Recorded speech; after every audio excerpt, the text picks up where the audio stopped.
নবী হে, কোরআনকে যদি আমি পাহাড়ের উপর নাজিল করতাম, আপনি দেখতেন আল্লাহর ভয়ে এই পাহাড় ভেঙে চুরে খান খান হয়ে যেত। তো গরু ভার একটা বাণী কোরআন আল করিম, পাহাড় ভেঙে যেত। পাহাড় কি চারটেখানে কথা?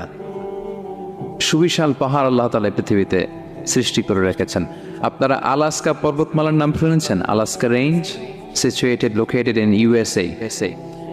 যুক্তরাষ্ট্রে একটা মাউন্টেন রেঞ্জ আছে, এটা 600 মাইল লম্বা। কয়শো মাইল? পুরোটাই পাহাড়। এটার নাম হচ্ছে আলাস্কা মাউন্টেন রেঞ্জ।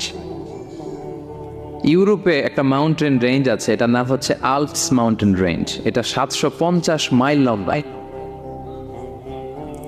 নেপালে একটা পাহাড় আছে, এটার নাম মাউন্ট এভারেস্ট, এটা 8829 মিটার উঁচু। আল্লাহ বলেন এই বিশাল বিশাল পাহাড়। আরো বেশি অনেক বড় পাহাড় আছে, তুর পাহাড়ের চূড়ায় আমি উঠেছিলাম, আরো বিশ্বের সবচেয়ে বড় পাহাড় মাউন্টেন রেঞ্জ।